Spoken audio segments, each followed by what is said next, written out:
Kingdom Speak listeners, hold on to your seats. This is about to get real. Welcome back to another episode of Kingdom Speak with Pastor Daniel McKillop.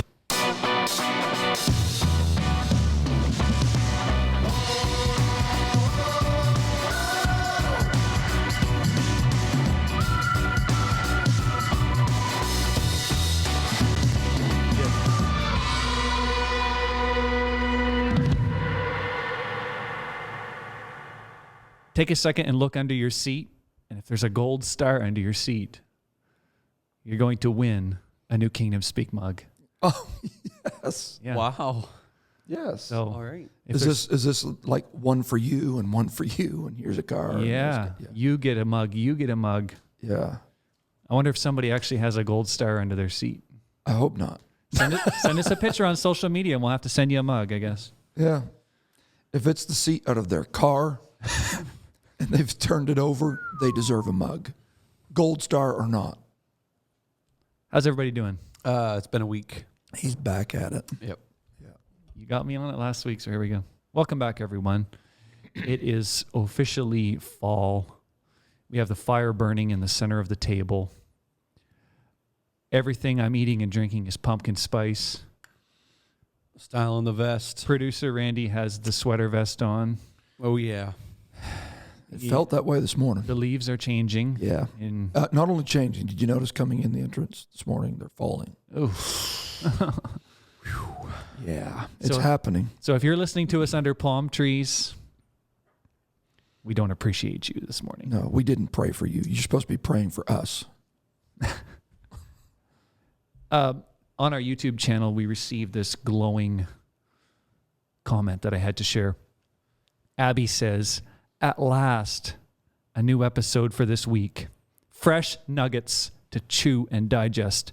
Thank you so much again, Pastor McKillop, and to the co-host, and to the other sir for keeping this channel possible to reach people that are in need of such teaching. Keep up the great job. God bless you both abundantly." That's from Abby on YouTube. Thank you, Abby. Thank you, Abby. We appreciate that fantastic digital amen, yeah. and we will say go. amen to that. Can I get an amen? Can I get a hallelujah? Hallelujah.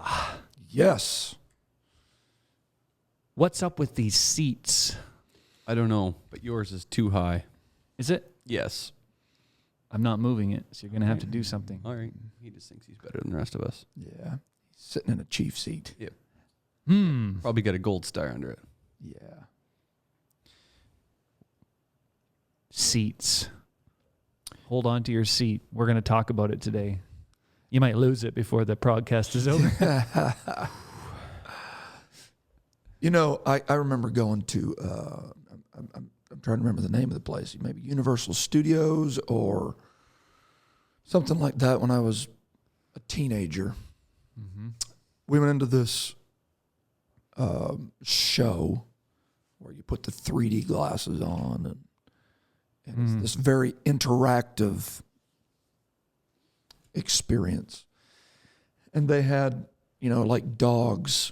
This was so cutting edge at the time. They had these dogs, and like when it would look at you, it was like you felt like the dog was right there. People were reaching out, and then it would sneeze, like it sneezed, a slobbery old sneeze, and out of the back of the seat in front of you was these little dispenser things that would. And the mist would hit you in the face. Yeah. And then there was a point when like spiders and snakes and such were coming on the screen. And I mean, everybody's senses are just heightened. And they had this, I didn't look at it. This is what I'm suspect that it was. Some kind of it'd be like, I don't know, a piece of rope or something that was tied to the bottom of the seat, and it would do this number and hit you on the ankles.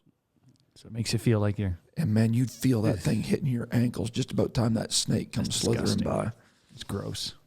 Yeah, the seat really amplified the experience. Sure did. Yeah, it took it to another level. Yeah. I've tried to get Jaron into a few moments like that. He is not into those at all. No. Yeah. No.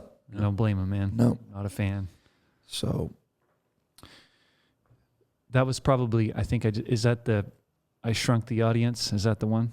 yeah. Where was that? It's in Florida. Honey, I Shrunk the Audience. I think it's Yeah. in Florida. Is it at the Epcot? Who ordered the butterflies? You remember that? Maybe it was Epcot. A Yeah. long time ago. Yeah. Yeah.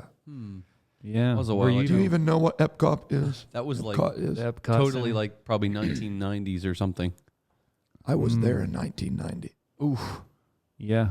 I wasn't even close. I remember to being because I around. had a shirt with 90 on the front of it. Legit. We bought one Epcot Center with 90 on the front of it. Oh, It was the boys. coolest thing. Cutting edge It technology. is 30 years Yeah. ago. Oh, yeah. Now there's like an iPhone 13. Yeah. I remember when the first one came out. Yeah. Now you're trying to date yourself. Back in my day, I had the iPhone 3. Do you guys remember when iPhones were not available in Canada? Yeah. I remember that. Wasn't it the 3? Was the first one available? Maybe. I think it was the 3. I just remember going to conferences and seeing everybody else with an iPhone and just coveting because I was still slaving away in Blackberryville. Eesh. Trios, Blackberries. It was the iPhone 3 in 2008, according to Google. Yeah, exactly. And then they came up with the 3G iPhone. That was the one. That was the first one. Yep. Had the gold or the July 11th, 2008. Wow. Yeah. Yeah. Yeah. Big day. So what are we talking about today? Co-host. The seat. I get asked every once in a while. I had a text last night. Who's the young fella that does that podcast with you? Who's the kid? Who's the kid over there that does the podcast with you? I know who you are, but who is this? Who's in that other seat? Yeah. Yeah, my name is Derek, and I'm along for the ride. Okay. Thanks for being here today, Brother Derek. It's an honor. Yes. Living my best life. Yes. Yes. Living my best life. I think we're going to talk about seats. Yes, we are. We're going to talk about seats today. Man, there's nothing like going to an event and getting one of the best seats in the house. Uh-huh. Yep. Yeah. There's a reason why they're worth more than others. I think it's the Super Bowl that when what they call them, the scalpers. Mm-hmm. They'll get They sell the seats out front of the... what, $20,000-$30,000 for Yeah. a seat Yeah. that's on the sideline. Can you imagine? Same game, just a different seat. Mm. There is a way to hack that, you know? Is there? Yep. Just feign that you're not feeling good and get in a wheelchair. You can Oh, get yeah? great seats. Really? Yep. Okay, I did that well, once. Yep. You did that I once? did it. I didn't feign At the it. Super Bowl? At the Super It wasn't- Bowl? You know what? It wasn't Epcot, but it was SeaWorld. Honey, I Shrunk the Audience. Oh, really? I wasn't feeling good, so You my literally dad, faked an injury to my get a dad good pushed seat. me around, and it was pretty cool because all the shows right up front. Wow. I would never admit Listen, that on an international Wow. podcast. I'm just saying, it was a great seat. That's cheap. That's Wow. cheap. So there you have it. What some people won't do to get the best seat in the house. Just to get the seat. That's right. Yeah. That's right. I don't know if I'd want that. I got the best seat in the house, but I had to pretend I was handicapped. To get it. Well, When the show's over, you just jump out and bolt for the door and leave the wheelchair there. That's another level. Wow. Yeah. So Jesus probably would have an opinion about that, Brother Randy. Let's see what Jesus would say about you trying to get the best seat in the house. here we go. This is great. This wasn't part of the script, but boy, you set us up good. Good. This is going to be good for good. it. Gonna Anybody who tear can't you drive apart. this ball over the fence needs to get another bat. Yeah, that's right. Jesus had this discussion Mm-hmm. with his disciples and the Pharisees about chief seats. Why don't you set it up for us, Chief seats. Brother Derek? Luke 14:7. Let's go there. And he put forth a parable to those which were bidden when he marked how they chose out the chief rooms, saying unto them, When thou art bidden of any man to a wedding, sit not down in the highest room, lest a more honorable man than thou be bidden of him. So it's in other examples in the Gospels where it's referring to this. Mm-hmm. Other Gospel accounts, they actually interpreted the chief seats in the house. That word room there means a place or a position, rather than some of us interpreting it like this general room. It would be more indicative of a seat in a room. Okay? So he is saying you don't sit in, he's talking about how they mark and choose Yeah. the chief seat. Yeah. In the room. All right, go ahead. And he that bade thee and him come and say to thee, Give this man place, Yeah. and thou begin with shame to take the lowest room. Wow. And when thou art bidden, go and sit down in the lowest room, Wow. that when he that bade thee cometh, he may say unto thee, Friend, go up higher. Then shalt thou have worship in the presence of them that sit at meat with thee. For whosoever exalteth himself shall be abased. Well, that's two key words right there. Exalteth himself. So notice this. When he comes and taps you on the shoulder and sends you down, you go down with shame. Right. But if you humble yourself, you get exalted. Yeah. So humility is what exalts you. Pride is tied with shame, and you are demoted. Before we really get into unpacking this in all the layers of this, I think we got to look at the context of what is happening here, and that context is that Jesus is taking care of business on the Sabbath day.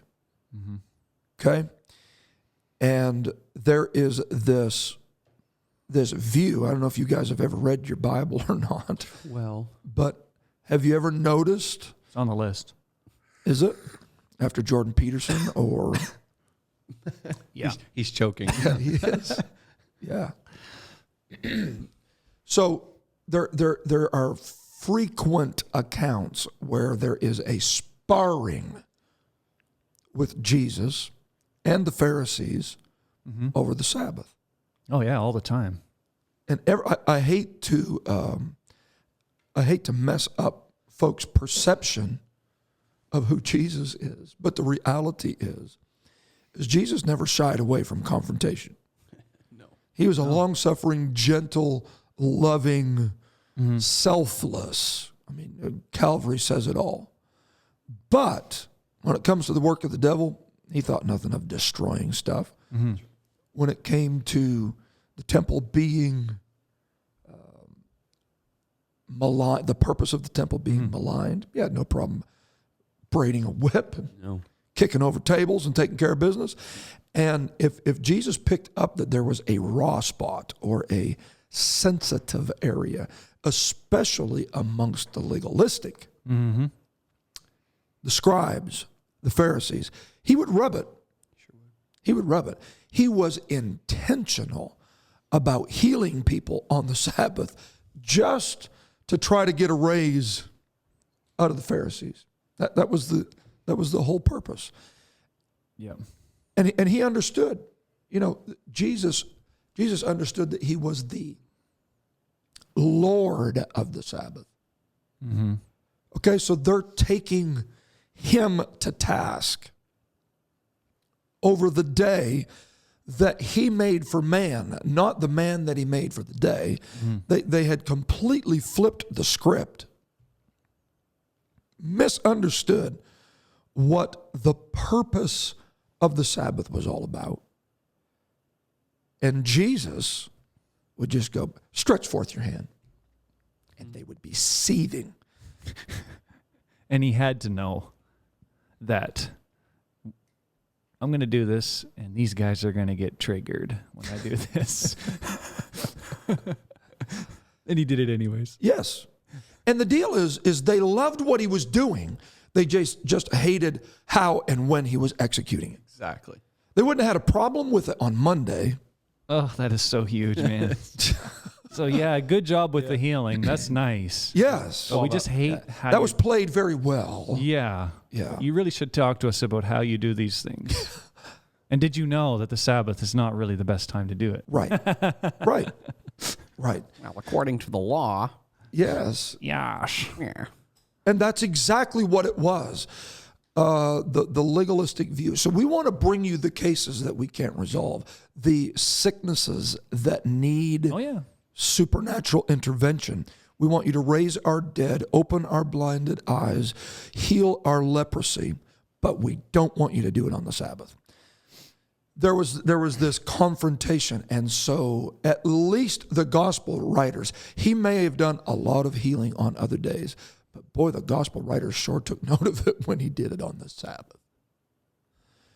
And there was just this tension. We love what you're doing, but we hate when you're doing it and how you're doing it. And so it is in this setting that Jesus sets them down and says, let me start by telling you a story. Mm-hmm. I want to give you a narrative that may help you with this, and that's the text that you just read. That's quite the context. Yeah. So again, you got to keep this in mind. There is this tension that has just taken place between the showdown on the Sabbath. Loving what he did, hating when he did it. Okay?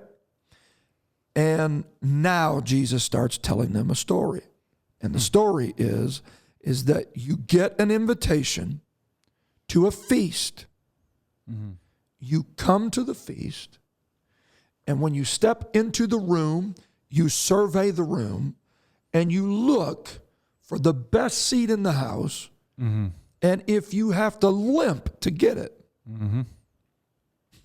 or get in a wheelchair. Somebody get me a chair with some wheels on it so I can feign disability and get to the chief seat. That's right. Okay? Terrible. Oh, it's awful.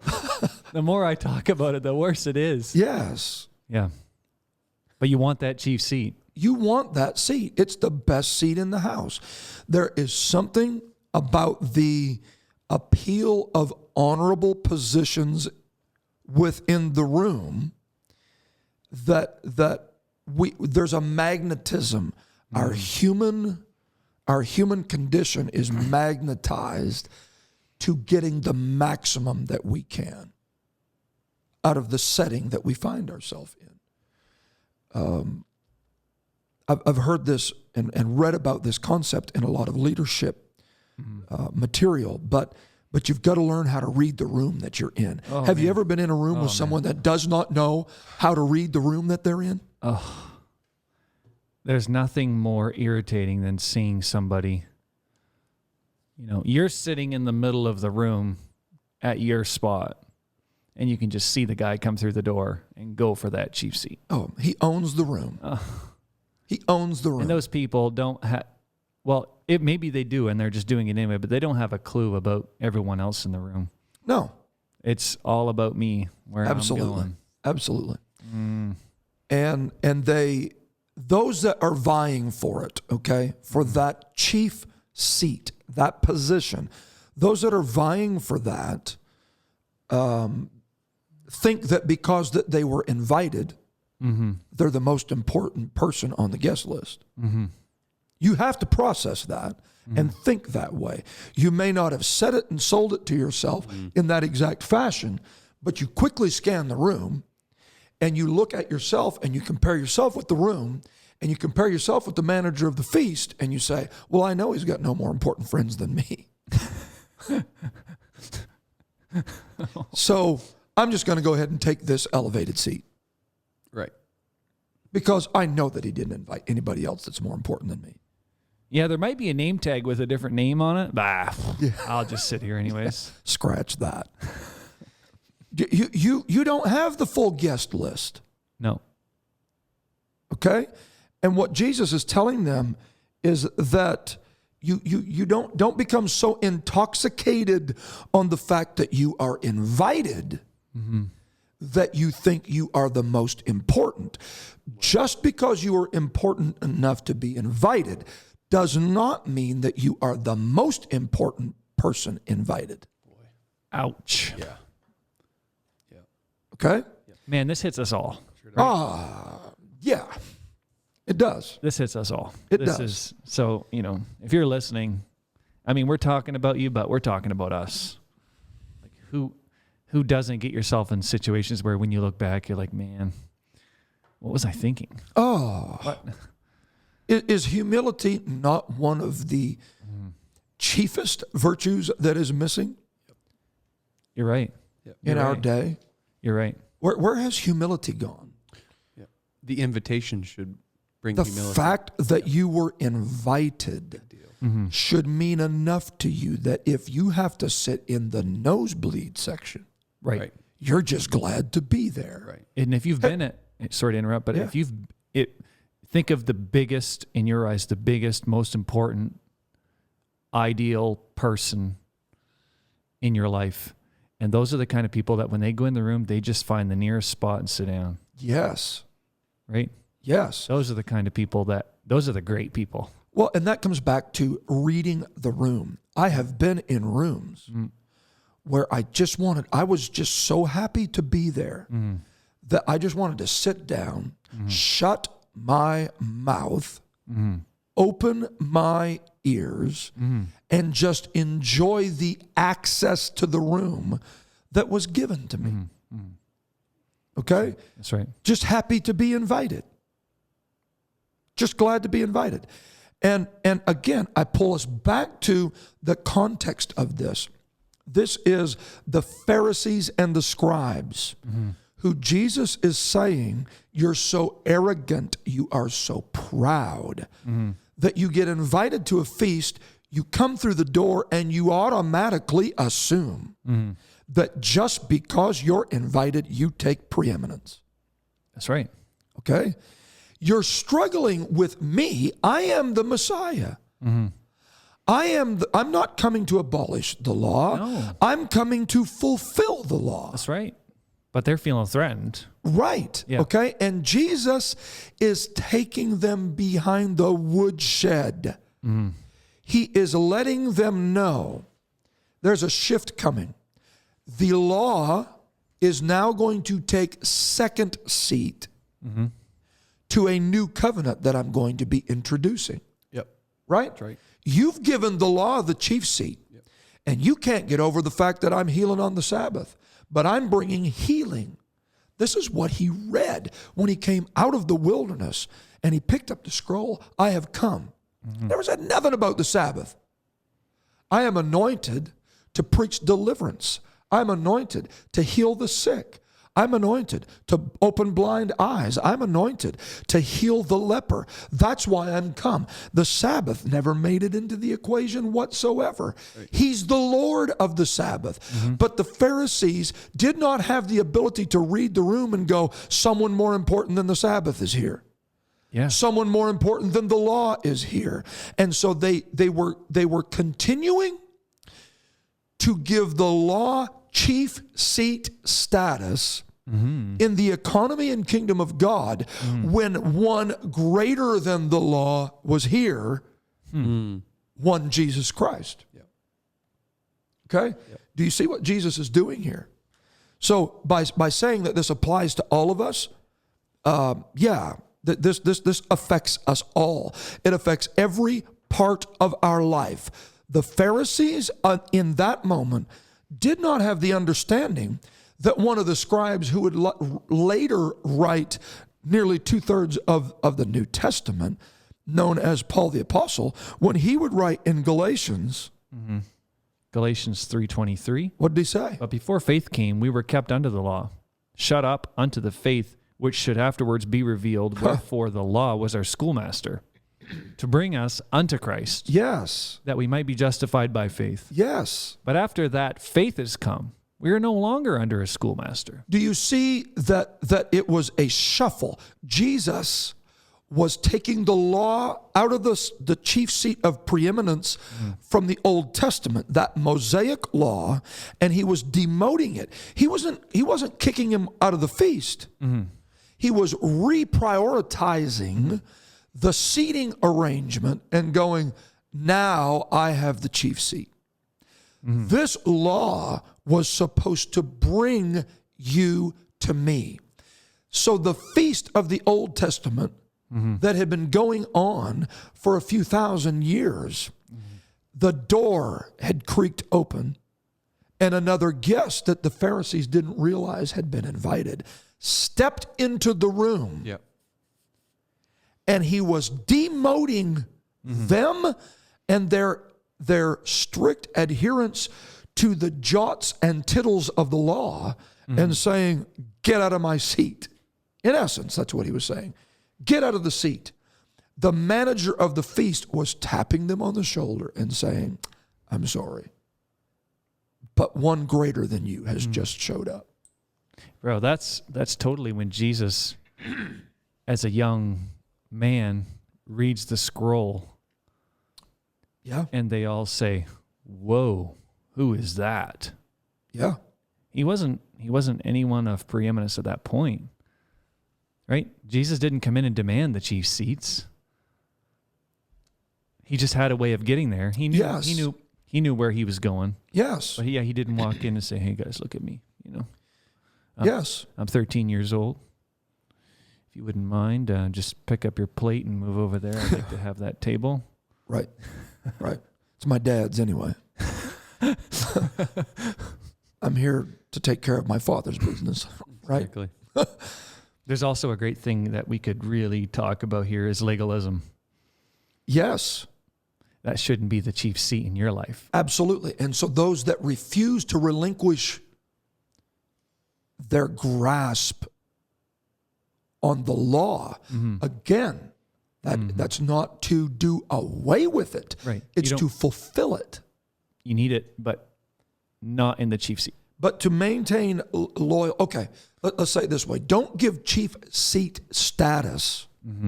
Don't continue to give chief seat status to something that was intended to lead you to he who was supposed to occupy the chief seat. Okay? How crazy would it be for the three of us just to continue talking right now if someone else came in the room, Bishop came in the room, an elder came in the room, and they sat down, and we just continued occupying and dominating the conversation without giving proper due respect, right? Everything would shift at that moment. It would. So what I'm hearing you kind of turn this parable towards, which all parables are this way, but it's an application to our own lives of, so I have a bunch of seats in my life. You know, there's a chief seat and then there's all these other seats, and it's up to me to decide who sits where. Yes. Right? Absolutely. We're the people that decide. And so let's talk about this. And depending on where you're at, that order can change. All right. Right? So let me give you as an example. I've talked about this in leadership classes before, but we had an elder here that was teaching and speaking to all of our leadership team. We had it scheduled for whatever time. It's immaterial. Just prior to that leadership class, I'm meeting with someone in my office who I am their pastor. Yes. So in that room, I have the chief seat. They're coming to me. They're inquiring, Pastor, what do I do? They want to know my opinion. They are entreating me to give them advice, counsel. Okay? That's right. So when they speak, I answer. They asked the questions. I tried the best of my ability to provide the answers. Sure. I look at my watch and realize, I've got another meeting that I'm supposed to go to.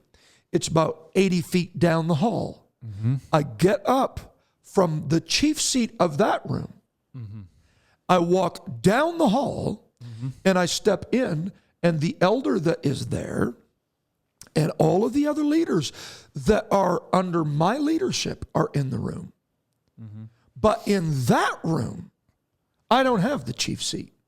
The elder has the chief seat. So I step in and I remove the hat that I was wearing just down the hall, And I go, I'm putting this elder in the seat, and I'm going to shut up. Maybe I shouldn't say that word. I'm going to be quiet. I'm going to practice restraint. Totally. And when these guys ask questions, he's going to answer them.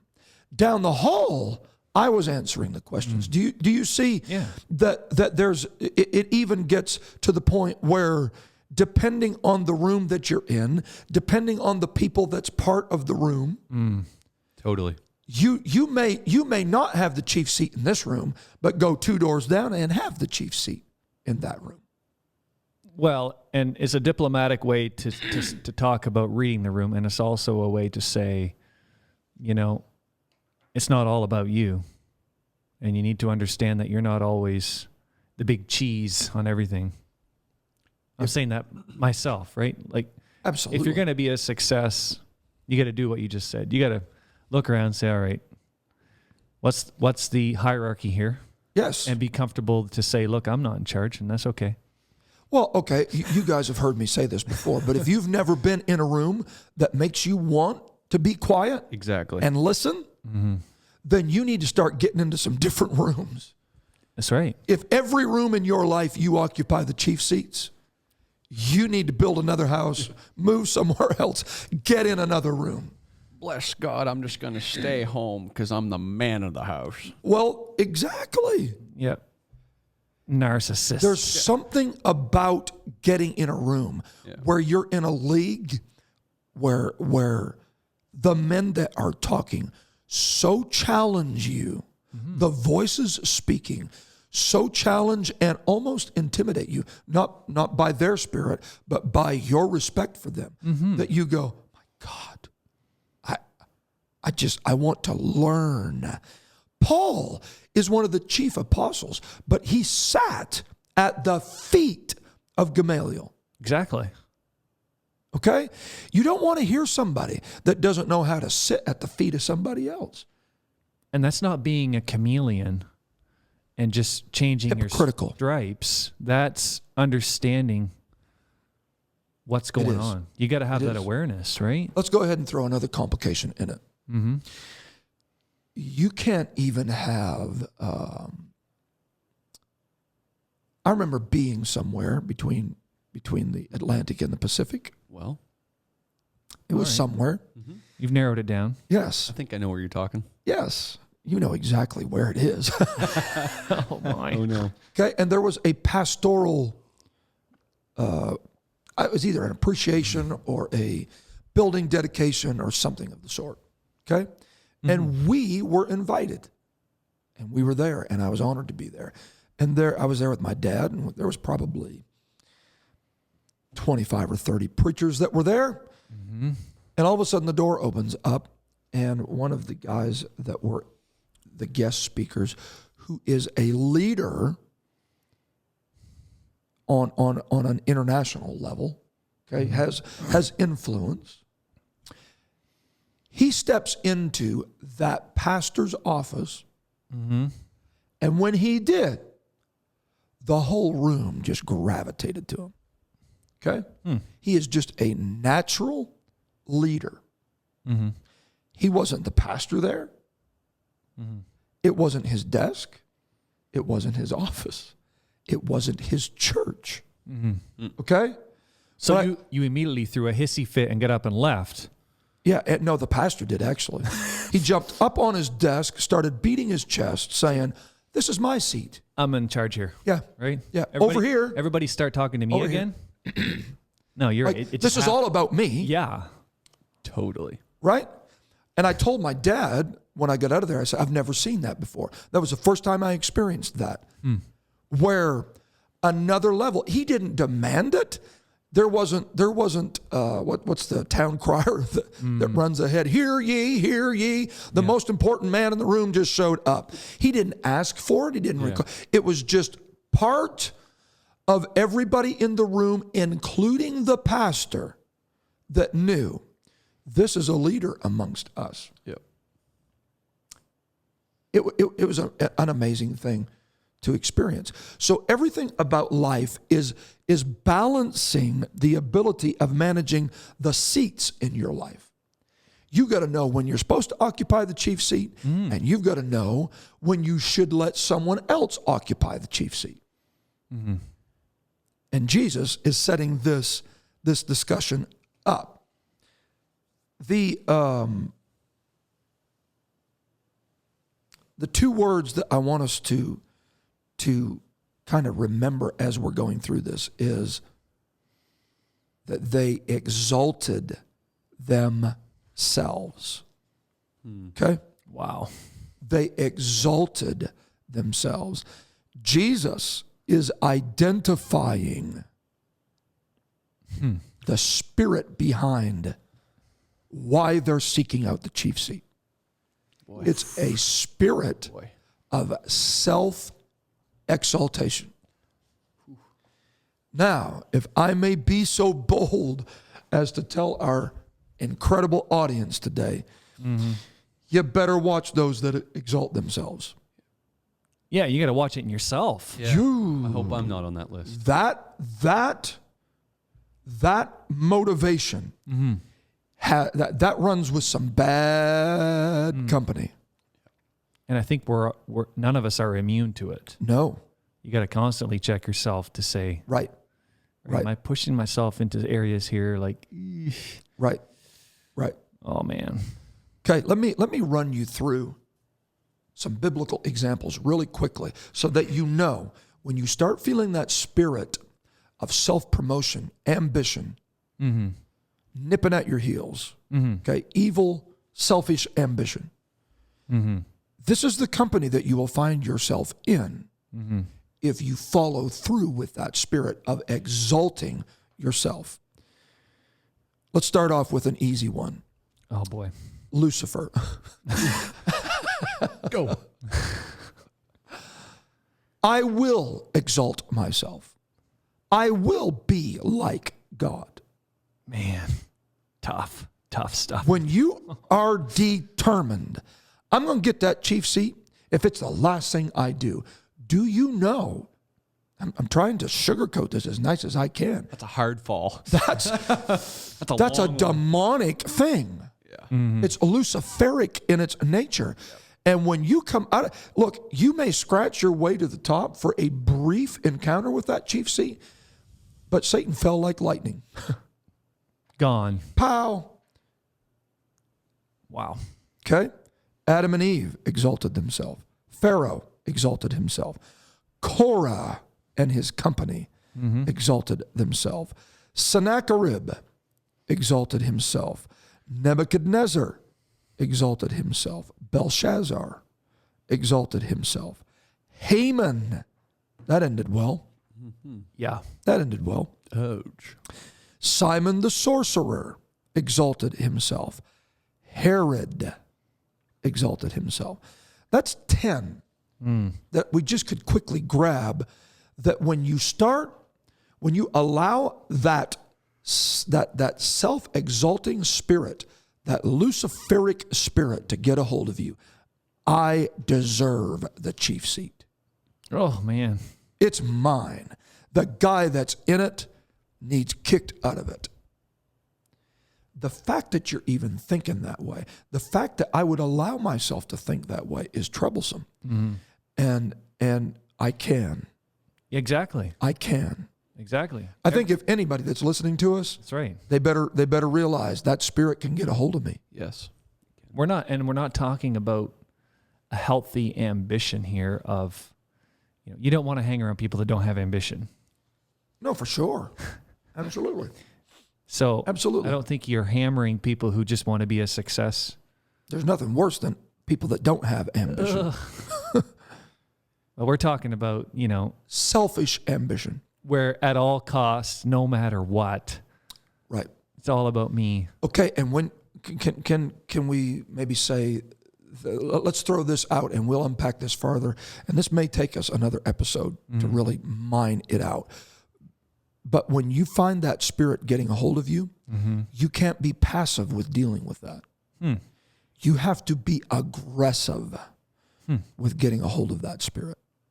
You have to establish dominion over that spirit, or else you will be demoted. Wow. Okay? Let me throw a little more book on it. Can you read us Psalms 75? 75 verse 6 says, "For promotion cometh neither from the east, nor from the west, nor from the south. But God is the judge. But God is the He judge. putteth down one and setteth up another." Promotion comes from above. Mm-hmm. Okay? But so doesn't demotion. Yeah, he putteth down. He putteth down. Yeah, and here you can already see where these people, or myself, it's almost like a confirmation, a false confirmation. So I just missed the chief seat, but that's because I just didn't try hard enough, and I'll try hard again when it really wasn't. I know where I blew it. I know where I blew it. Yeah, I'll get it on the next round. I'm going to revise my game plan and come back again, and meanwhile, God is saying, no, that seat's not for you. Here's what happens. When you or I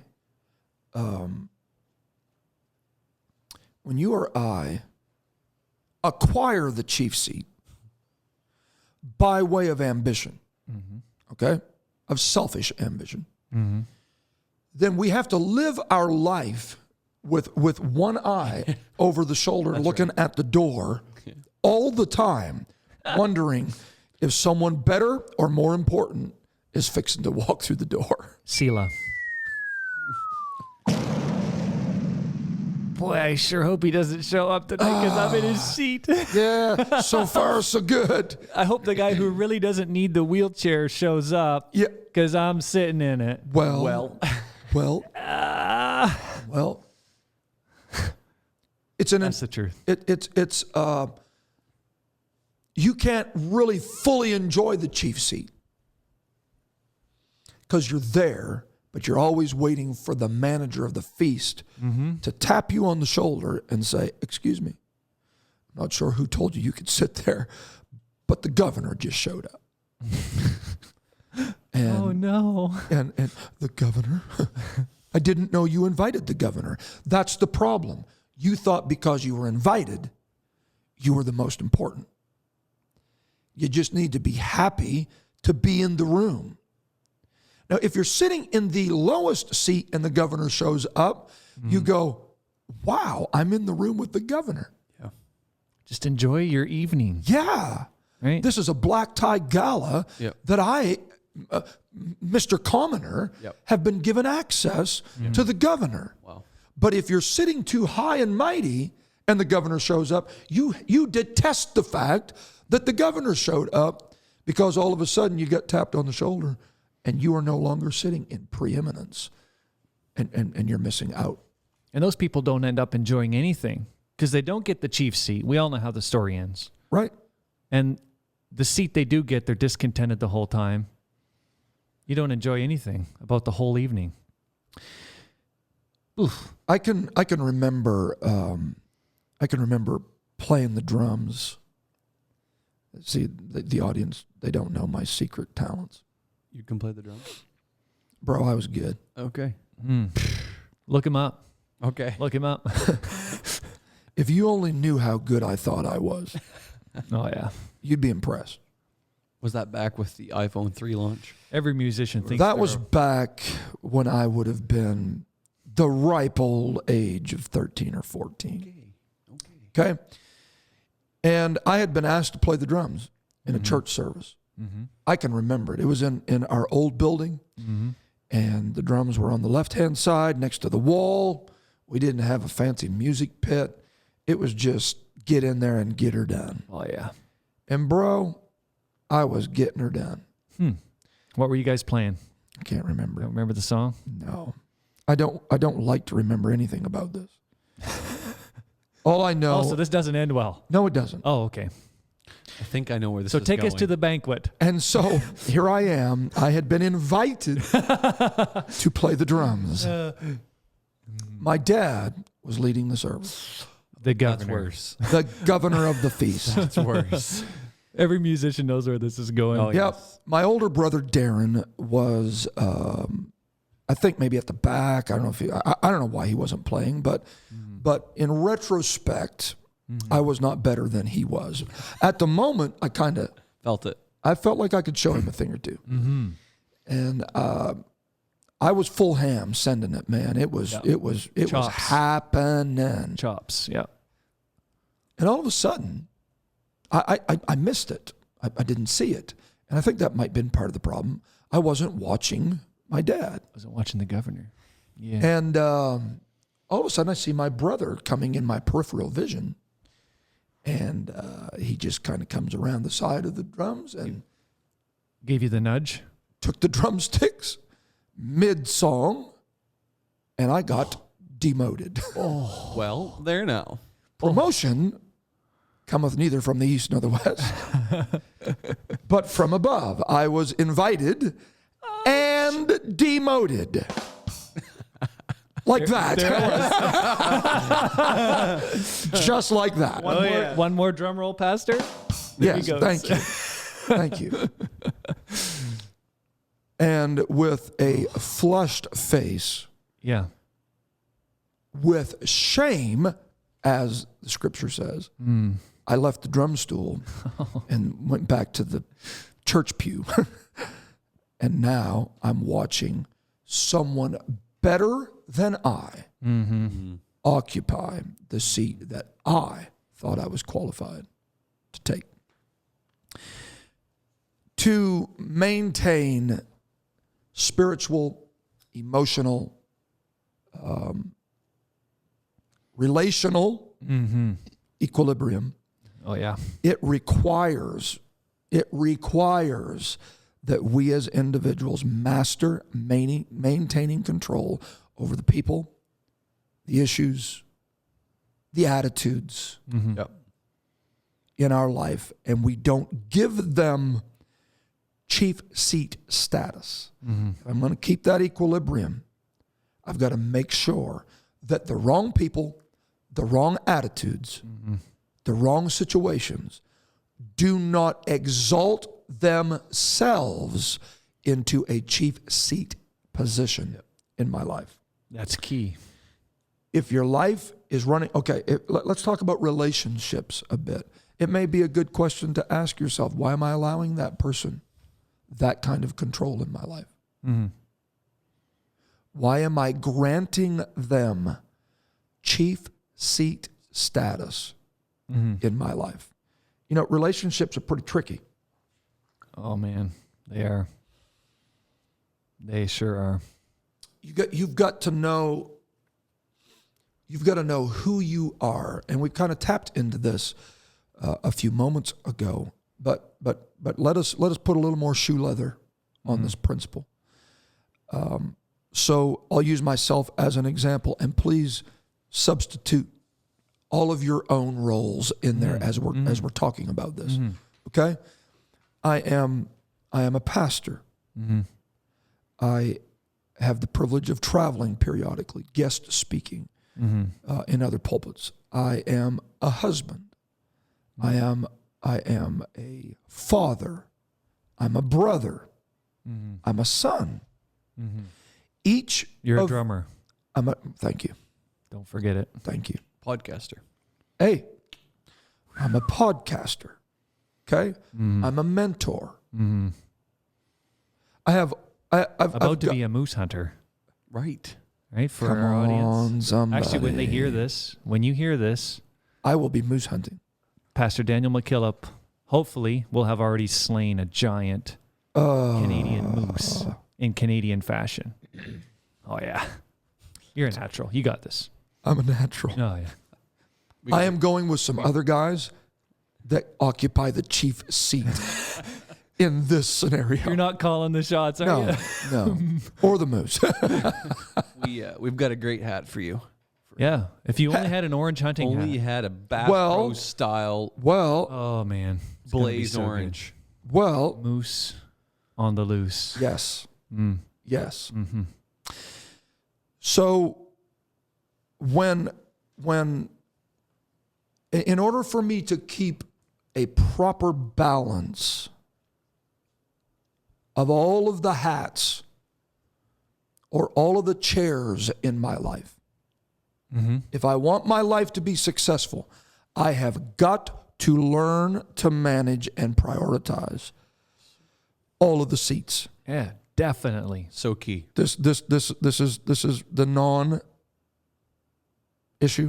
Right. and this is the chief issue. Right. This is the most important role that I play in my life, and this is the least important role. Now, that requires blatant honesty with yourself. You have to look in the mirror at yourself, the Word of God, and say, help me, God, prioritize who I am. Who am I? That's right. The chief seat for Daniel McKillop cannot be that he's pastor of Family Worship Center. Yeah. Okay? Too many ministries run amok because the seats get out of line. Wow. The chief seat in my life cannot have a pulpit in it. The chief seat in my life needs an altar in it. I am first and foremost a child of God, period. I'm not a preacher. I'm a saint. And if I don't keep that relationship with Jesus Christ right, then every other seat in the room is affected by what I allow to sit in that chief seat. Okay? For me, I think the biblical approach to it has got to be, I'm a child of God. I've got to keep my soul, mine, before I worry about the other souls that God has put into my care. I have to manage mine. After I take care of my soul, then it's my family's. The second most important role that I have to play in my life after being a child of God is not that I'm a pastor. It's that I'm a husband. Do you see the prioritizing So of this? many people. Okay? Yeah. So then the third seat's that you're a pastor. Oh, no. It's that I'm a father. Wow. I refuse to put my family on the auction block to try to reach someone else's family through my ministry. My first calling is to be the priest of my home. So are you seeing how easily the seats can get out of alignment? And there has to be a prioritization that my prayer life is more important than my preaching schedule. If the pulpit takes preeminence and gets the chief seat in my life and the altar doesn't, every other role that I play in life is affected. Wow. It's big stuff. Big stuff. So basically, if something of lower priority jeopardizes something of higher priority, I shouldn't do it. Well said. Well said. And the efficacy of all of the other roles that I play is affected. Right. Okay? If I keep praying and I keep the status of being a child of God right, I treat my wife better. Totally. Right? I treat my son better. I take care of my parents. I'm a better sibling. Okay? Then I get down to managing other areas. So now, after I've taken care of my soul, my family's soul, now I'm down to what God's called me to do, and that's help other people's soul. Yeah. And then we start a podcast. Okay? So I have to go through this again. Yeah. So am I going to, is my itinerant travels as a preacher going to take preeminence over pastoring my church? It better not. It better not. Or the church will suffer. Or the church will suffer. Do you see how? Yeah. Okay. Also, I'm now a podcaster. So if that pulls me from pastoring, It's a problem. it's a problem. So A lot of chairs. over and over and over again in your life, you are rearranging because here's the two words again. You remember what we said? They exalt themselves. They exalt themselves. You got to understand that there's certain roles that are striving for your preeminence. Yeah. You check the chairs in your life and you're like, How'd you get there? what is that doing in that seat? Right. Exactly. Oh, man. But the funner jobs always creep to the top. They do. Oh, yeah. They do. Oh, yeah. And you know, everybody listening right now, if you're driving in your car or mowing lawns or whatever you're doing, Golfing. yeah, it's like everybody has that stuff in your life that you just got to look at and say, ugh, I got to move that. You've got to, man. You've got to. You've got to. You've got to. Young people have to do it. When they hit the teenage years, that's part of relationships that they struggle with. Dad and mom, pastor, youth pastor, have got chief seats in their life. And all of a sudden, they're working at Burger King now, and there's an unsaved worldly influence that begins speaking to them, or social media influencers. They don't get the same level of influence Right. that your mom and dad have in your life. Why are you giving that person chief seat status? Right? The older you get, the more you'll understand. Mom and dad knew a whole lot more about what they were about what was going on in my life than what I gave them credit for. Exactly.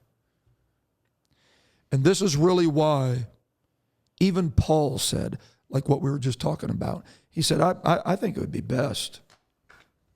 I'm just speaking not of the Lord, but just I think it'd be best if you all would stay single. If you're single, stay that way.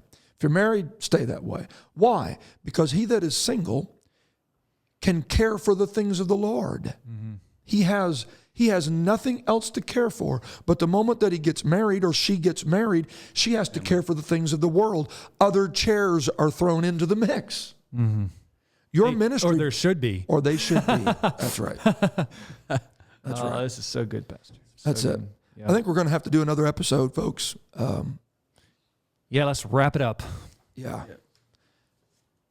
So you got to make sure that these inferior.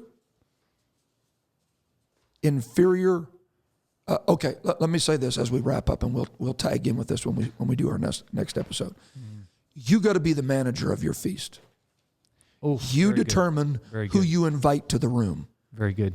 And you know how many seats you got to set, and you know what order they should be in. Mm. And you need to say, okay, I'm not going to compromise my walk with God for my business pursuit. Mm-hmm. I'm not going to compromise my relationship with my wife and children for this occupation. I know that there are mothers that have the wherewithal to be very successful in the world of careers. Mm. But they're saying, I'm going to be a keeper of the home until I get these kids raised. Mm. I honor that. Mm. That's all part. I'm not even trying to say that moms can't work. I'm just telling you that you need to make sure you keep all those chairs in alignment. There's nothing more important than those babies. Mm. Very true. I don't care if you're the vice president of the largest corporations in North America. Your babies are in a chair higher than that. So you've got to be the manager of your feast. You got to control who you invite, and then you got to control the seating order that they are arranged in. Come back next week. We're going to talk some more about it.